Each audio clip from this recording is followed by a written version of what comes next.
let's bring in our next guest, who has meandered into our lair here in Provo.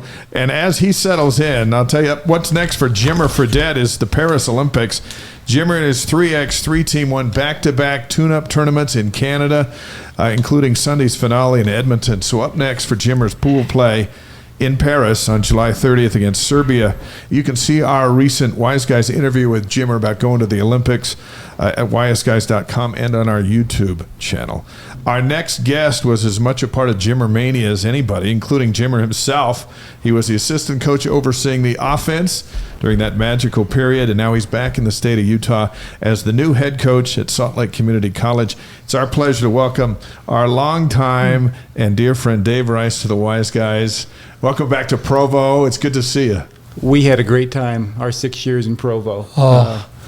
Magical years for sure. Did you remember, driving through here to get to here, did you recognize some of the streets? It's been a while. Absolutely. Yeah. And we still have a lot of friends here. My wife Mindy and I spend a lot of time here with friends, and again, we were a year at Utah State and then came south 6 years with Coach Rose, and just fabulous years. And you guys lived up in a great neighborhood up in Orem where my sister lives and my mom and dad lived. And those were great times. We loved when you were here. And our son Travis played baseball, Super League baseball with your nephew Jake. Yeah. And Dave and I are tied to you a lot long, before that, because you had all those years where you were at UNLV, and Dave and I were covering UNLV basketball during those days, and then we got to know you. So we were thrilled when you came up here. Sports West. And we had so much fun during those years. Colorado on the live stream, everybody around the world, check it in. We appreciate having you with us on the Wise Guys.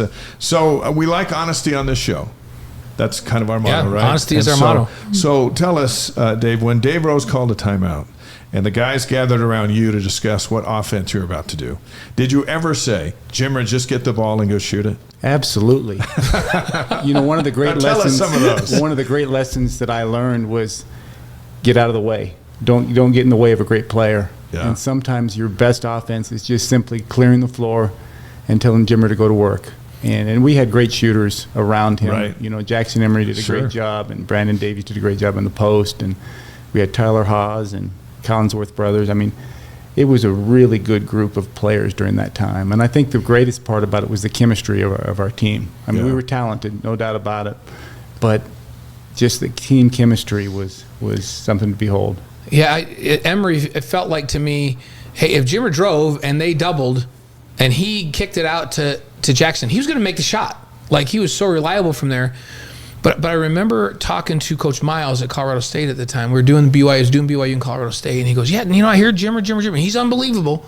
And we're just going to try to slow him down a little bit. He goes, I'll tell you what makes me mad, though. I've never seen a defender that could, in a point in the game, say, my team needs a defensive play. I'm going to go steal the ball this time down the floor, and I'm going to get us a point on the other end by what I do on defense. He goes, he could just dial up a defensive moment and go execute it. And he says, that's harder than making a shot. Did you feel that way about him out there, that he was that elite of a defensive player? Jackson was the heart and soul of our team. I mean, he was a guy who could impact a game on the defensive end, and he made a lot of great plays offensively. But his ability to change the game defensively was difference-making for us. And sometimes Jimmer will say, because Jackson had all these steals, he goes, hey, have you seen my steals? I'm like number 7 all time. Yeah, he got some assists in there too. That's because Jackson tipped him to Jimmer. Did you have to tell Jimmer, hey, you're shooting too much?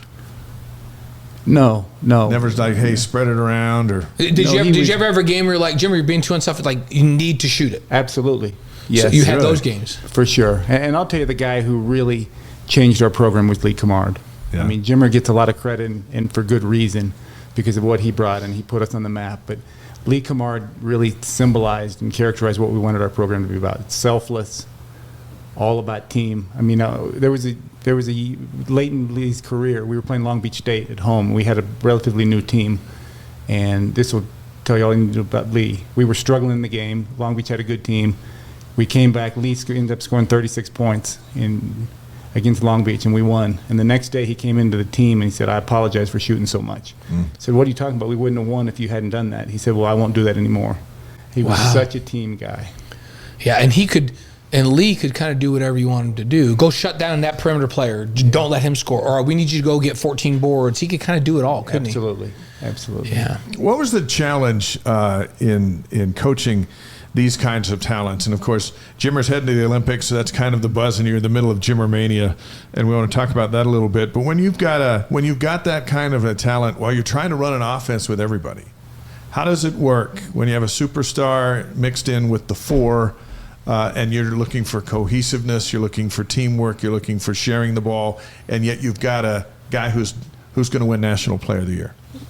It's interesting because our program was characterized by unselfish play, for sure. A lot of assists. We were near the top of the country in assists for the first many years, and yet Jimmer was a phenomenal talent, and our guys understood it, and it worked because of how the other guys understood that we needed Jimmer, but Jimmer also understood how much he needed them.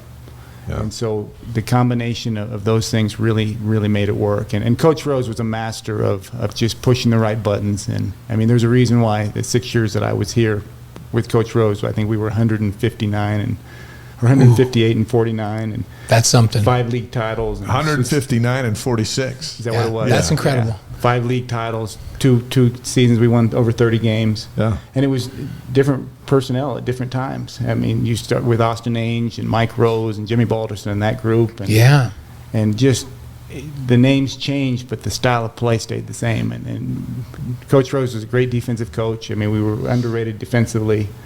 Rim protectors, Brandon Davies. Yeah. Noah Hartsock became a very good player for us. You played on some teams at UNLV, national championship team at UNLV, with some of the best talent ever assembled on a college basketball floor. Did that experience help you, and has it helped you throughout your career as a coach to kind of understand how to deal with talent? I don't even know, was there enough basketballs on the floor for that national championship team you played on? I think you learn how to manage talent. And you know, it's like making a lot of money. It's a tax problem. It's a great problem to have, but it's nonetheless a problem. And coaching talent, managing talent, because there's egos involved. And so pushing the right buttons, making sure that Jonathan Tavernier gets a shot every now and then, because he's going to shoot. Or 20. Yeah. Well, when it was his time, right? When JT gets hot, he was as good as anyone in the country, and he won games for us. But you had to understand how to push those right buttons, and you understand that Jimmer was going to get his shot to where was he going to be, and then giving other guys an opportunity, giving Chris Miles a post touch. Chris just wanted to be part of it, and he was so important to us defensively in his post presence, but he wanted to be part of the offense, and for good reason. And so we throw it to him in the post, and he's going to make a pass out to someone, and those are all the things that I learned. I've been really fortunate in my career. I played for Coach Tarkanian, and and then had the opportunity to work for Stu Morrill at Utah State, and then for Coach Rose. So I've been really fortunate with the guys I've worked for. When Jimmer's a freshman, he's at the end of your bench, and this brings up a question of today's play in college basketball and the way things are. You've got a future National Player of the Year at the end of your bench as a freshman waiting for his turn. And he waits, and you get him in there as a sophomore, he starts to really produce. A lot of kids don't want to wait. And do you use that experience to coach your kids of, hey, look, just let us develop you, and you can be everything. But you just don't need to be it right now. And as great as Jimmer finished, we didn't know who he was at the end of the bench when he was a freshman waiting for his turn. We knew he was going to be pretty good. I remember seeing him the first time he came to summer camp. Yeah. And he made about 2 moves, and we said, that guy's pretty good. And we hope that some of those Big East schools don't recruit him. And in the end, we were able to get him. Yeah. But it took some time. And he still averaged 7 points a game as a freshman and had some nice games. But he was a freshman. And midway through his sophomore year, we were playing at San Diego State, and we were down at half, and he became Jimmer. He took over the game. So that's when you said, okay, he's ready? Yeah, that's when you knew that this kid was going to be something really, really special. And what do you tell kids that don't want to wait? And if you make them wait, I'm just going to transfer. And now they can. Yeah. Which is a whole new dynamic for you. And you were talking about the teams that I played on. I mean, people will say, well, how would those teams do against the teams around? Well, we'd kill them because we had seniors. Right.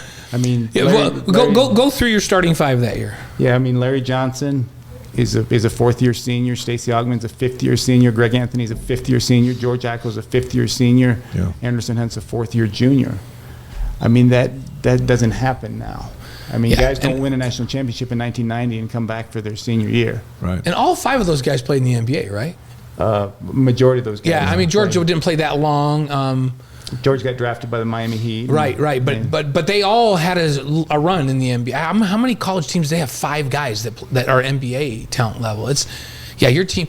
The combination of talent and experience, that just doesn't happen. Yeah, that was rare. Any coach would just dream of having 5 seniors on their roster. That team that you guys had, is it the best group of talent? And you guys had depth. Is that the best team that's ever been in college basketball? We think so. Yeah, I'm sure there's some other teams that would have to make an argument, but again, it's what made our teams under Coach Rose at BYU so good. Was we had experienced guys, we had team chemistry, we played together.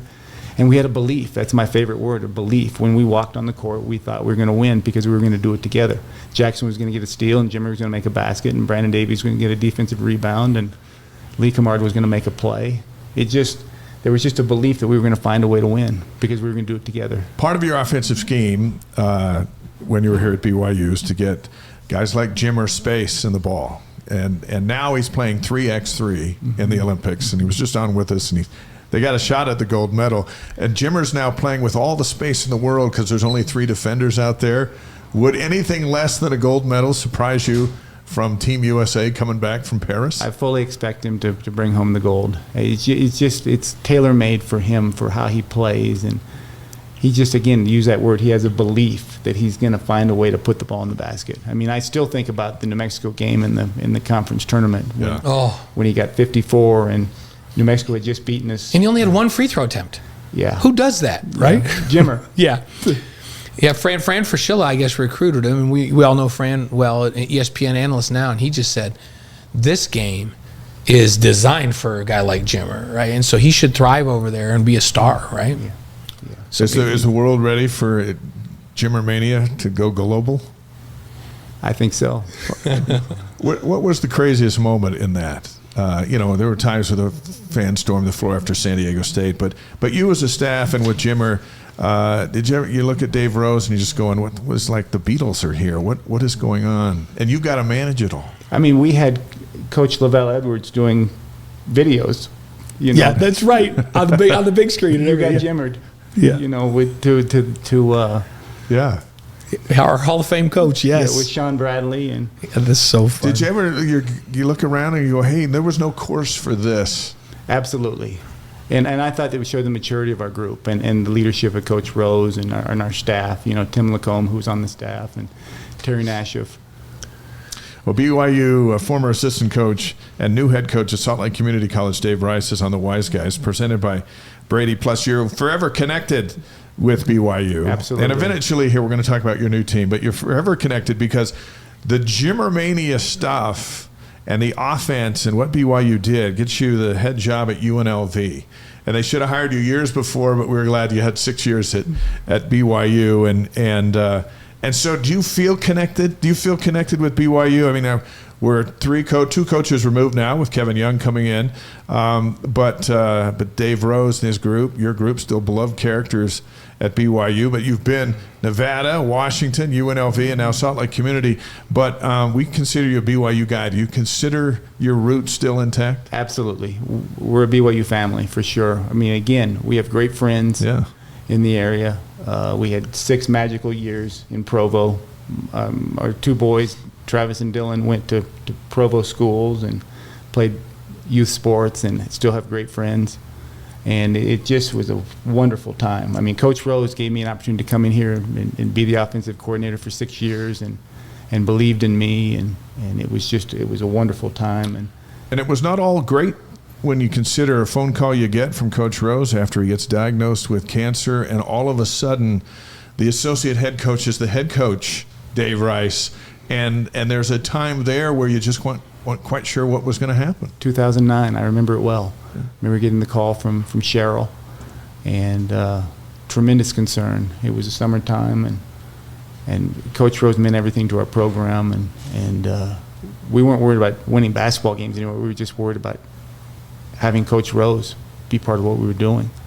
And thank goodness it all worked out, and he's just absolutely a friend and a mentor, and it's meant so much to so many people and so many players. And I just have great memories when I come back to Provo. Yeah. And he's still doing great things. We had he and his son on the show, and they're out on the speaking circuit and making a difference in people's lives still, even though he's retired, which is really cool. Yeah.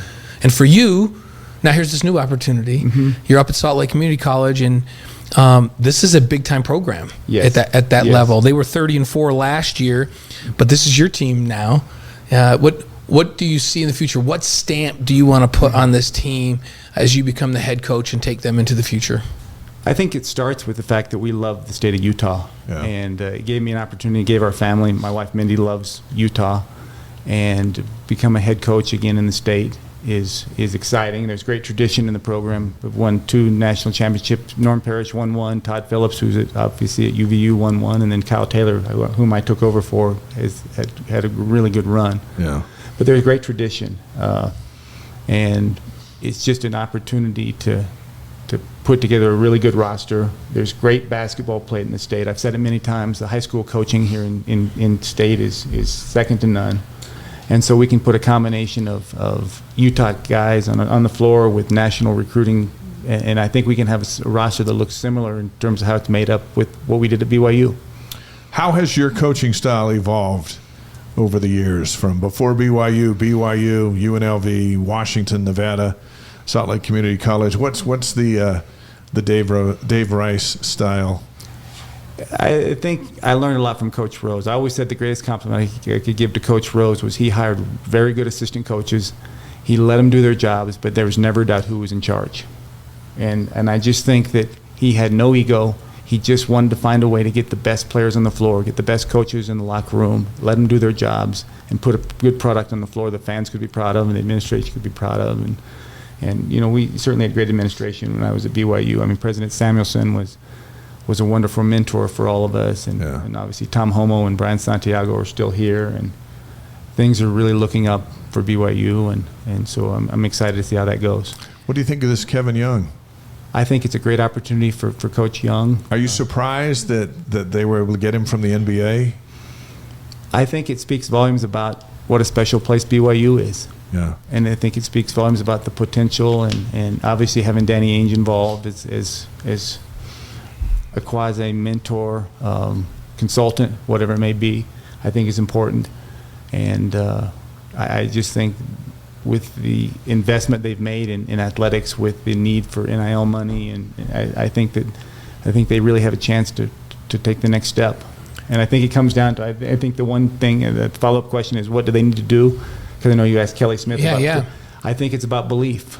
Yeah. I do. I think they've got players in place. I think they got a great coaching staff. I think it's about when our teams under Coach Rose walked on the floor, we thought we were going to win. We thought we deserved to win because of how we practiced, because of how we stayed together.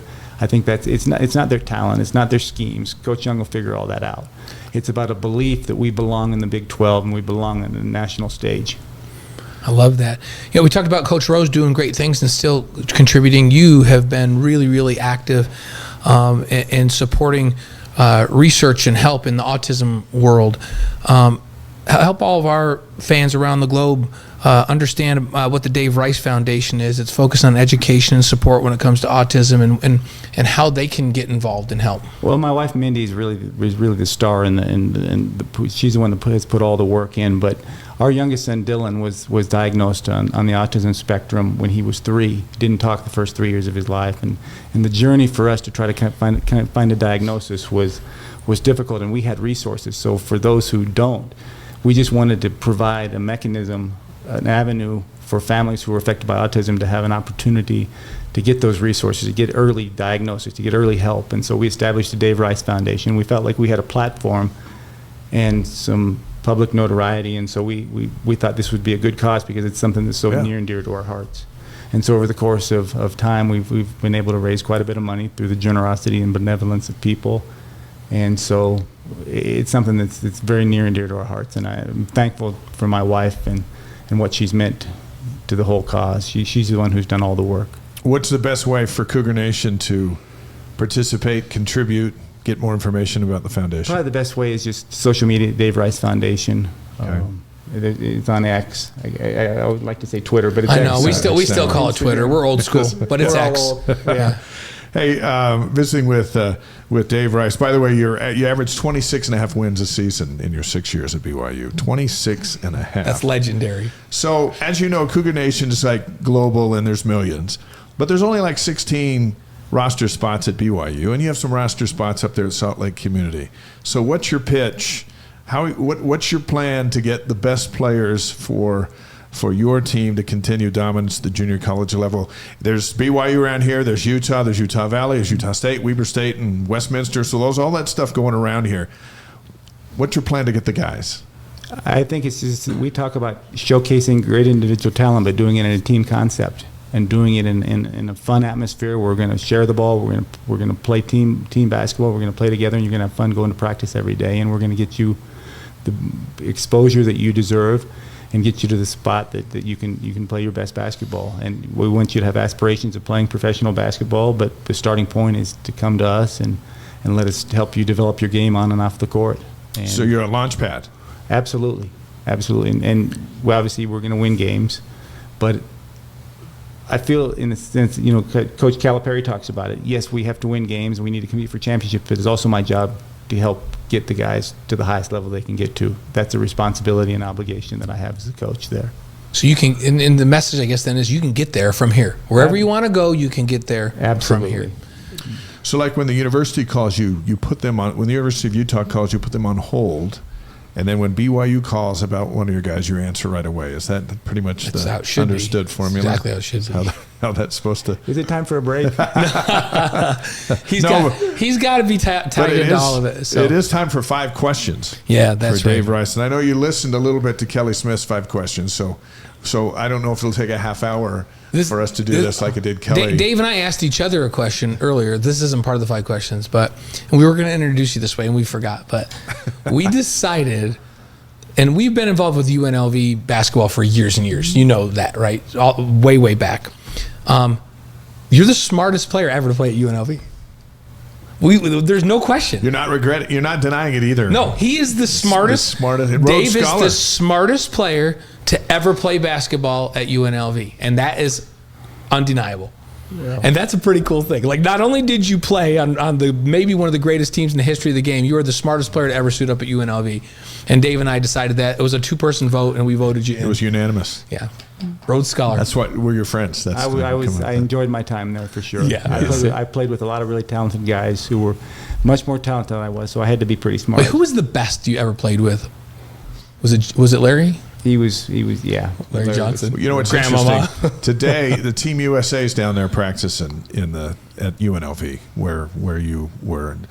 Your team against Team USA would be a pretty good game, wouldn't it? It could be. in the primes, the 5 and 6 guys that you'd put on the floor against the 5 that are down there practicing to go represent Team USA at the Olympics, that would be a game, wouldn't it? And then if you can throw in some guys that I coached when I was at UNLV. Yeah, you coached some. John Marion. Oh, my goodness, yeah.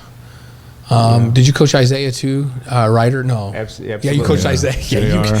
You coached some of the best players in the history of the game down there. For sure. Yeah. It was a special time. And we're excited because I think Salt Lake Community, we're friends of yours and we're fans of yours. We're going to root for you, of course. Salt Lake Community College, to get you, and they hit the lottery. They hit the jackpot. Wow. Yep. As soon as I heard that and I texted you, I'm just like, are you kidding me? This is the best thing that could ever happen. We're having a lot of fun. That's the thing. Well, we wish you the very, very, very best. So, all right, let's do 5 here's questions. our 5 questions. Some of them are the same. We changed a couple. You heard Kelly's. So your favorite sports movie, and you'll come up with a better. Like Kelly could Field of Dreams. Oh, I love that one. If you build it, they will come. Dreams. Okay. People will come, good. Ray. I love that. Right. So, your favorite singer or band? That's a really tough one, but I'd have to go with Elton John. Oh, man, this is old school. Did you ever see Elton John when he came to the Thomas and Mack? Absolutely. Yeah. There's some unbelievable acts. He had his red piano thing over at Caesars. Yeah. That was pretty good. He was a big name down there. Your favorite breakfast cereal? Wheaties. You know what? That's the first Wheaties in 2.5 years. Breakfast of Champions. They still make Wheaties? They still make Wheaties? So now listen, I don't mind Wheaties, but I have to put like 6 tablespoons of sugar on it. You're not supposed to do that? Yeah, see, that's of course.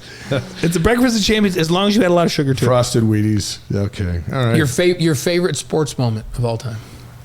I've got 3 really quick ones. Yeah, give us all 3. Jack Nicklaus winning the 1986 Masters. Loved it. Yeah. I was riveted to the television. I'm not a Dodgers fan, but Kirk Gibson coming off the bench to hit the home run against the A's. I'm not a Dodger fan either, but yeah. And then I've got to go with 1990 UNLV winning the national championship. Yeah, absolutely. In that championship game, you beat Duke by 30, which I still think is the largest one-sided game. It's the biggest butt kicking in the history of the national championship game. So, did you feel you won that game 2 minutes into the game, 5 minutes into the game? There wasn't this big shot and hey, we're champions. It was this beat down from start to finish. When was it over? Pretty quickly. And it was just one of those things. I mean, they got it rolling. They came back the next year and beat us in the Final Four. But Walter Payton actually came to our locker room before the game, and he gave an unbelievable pregame speech.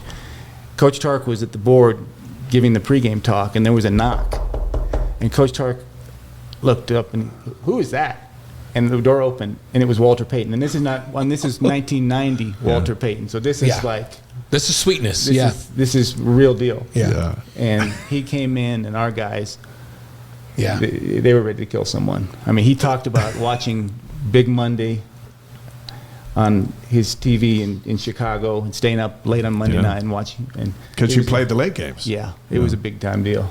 And you guys would just kill people back in those days, just run them off the floor. Hey, that gets me thinking, what are some of the other guests that popped into the Runnin' Rebel locker room from in Vegas, where everyone comes? I remember, my locker was right next to Stacey Augman's, and I remember we came in from a game one time, and in our lockers, waiting there to hear Coach Tark, was Evander Holyfield and MC Hammer. Just sitting there. And they were just sitting in there with you guys? And they both said, "Oh, these are your lockers," and I said, "I'm okay." True story. True story. Yeah, Evander was a bad man. But Sugar Ray Leonard was there a lot, and just boxing was still in its heyday back in those days. Big names in boxing. That was a fun time. Wow. Those were the time. I had the good fortune of coming in with Rolly Massimino, so I missed the whole thing. But it has never. It's always been a thing in Las Vegas, and now there's the Raiders and there's the Knights and there's some other identifying things. But for the longest time, being number one was everything to Southern Nevada. Absolutely, yes, for sure. That's fun time. Cool. Right. Okay, I'm giving you your last question. What's your favorite Jimmer moment? You mentioned one, but is there another one you could pick out, a Jimmer moment that you reflect back and go, "Wow, this was just something"? Yeah, he had 43 against San Diego State in the Marriott Center, and they said Jimmer's not beating us in San Diego, and he went down there and got 9 assists, and again he still got 25 points, but 25 and 9. 25 and 9. Yeah. And then the other one I think was one thing once Coach Rose started getting the team back to the NCAA tournament, all the questions were, when are you going to win the NCAA tournament game? And it had been since 1993. Right. And so I think the Jimmer moment, getting 37 against Florida in 2010, was a huge moment, because that got that off of the. I mean, our players were 2 and 3 years old the last time, so I mean, I don't think they had a lot to do with not having won an NCAA tournament. But yet, Michael Lloyd gets 26 points, and Jimmer gets 37, and Jackson Emery makes a huge 3 late in that game. Yeah. Jonathan Tavernari. I mean, it was a collaborative team effort. Hey, Michael Lloyd was a player. So everybody always asks us this. So I'm going to ask you this, and this isn't part of the 5 questions, but Brandon doesn't get in a little bit of trouble and get suspended on that run. Is that a Final Four basketball team? No doubt about it. Because you think about it, we lost to Florida in overtime without Brandon. In the Sweet 16, right? Yeah. In Sweet 16, and then we would have had Butler next. It's a Final Four team. Yeah. It's a Final Four. And Florida didn't Florida advance to the Final Four that year? They ended up, I think, losing to Butler. Oh, okay. But we would have. You would have beaten Butler. Absolutely. Yeah. At least we believe so. Yeah. No, that hurt. It hurt because people always ask us, "What's the best?" The best team. We always go back to Danny's team in '81, where they were crazy talented. A bunch of NBA guys. And it was a tough time, but I always think we have great respect for what BYU stood for. And I think Brandon would be the first one to say Brandon had a great career and came back and did wonderful things, and And yet, I hope BYU never forgets that that's made us special. As tough as that was, as tough as that moment was, I think it sent a message to the world that this is what we are. Yeah. And Brandon lived to fight another day and had a wonderful career and continues to play. Yeah, I ran into him the other day, getting ready to go back to Spain. Looks like $1 million. Oh yeah, he can really play. He is a specimen. He can easily be in the NBA. Yeah. Dave Rice on the Wise Dave, Guys. Hey, give our best stuff. to Mindy and your family, and we'll be cheering for the Bruins. The Bruins. And mostly we'll be pulling for you because we're excited to have you back in the state of Utah. The three of us go back a lot of years. Yes, we do. Dave, you and I go back to Vegas days. And playing. Dave got me that gig doing the Vegas games with him, like back in the olden days. This has been really fun. Well, you've always been first class, and win or lose, and you learn a lot about someone who will do an interview after they lose.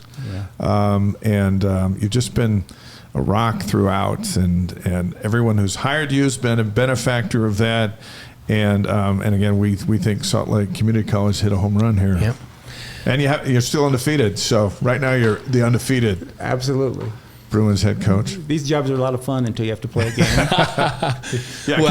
Now that you guys are back, when everybody gets a minute, I say we'll go grab our wives and we'll go get something to eat and go catch up. That'd be fun wonderful. to get back with Mindy. Thanks so much. Thanks for being here.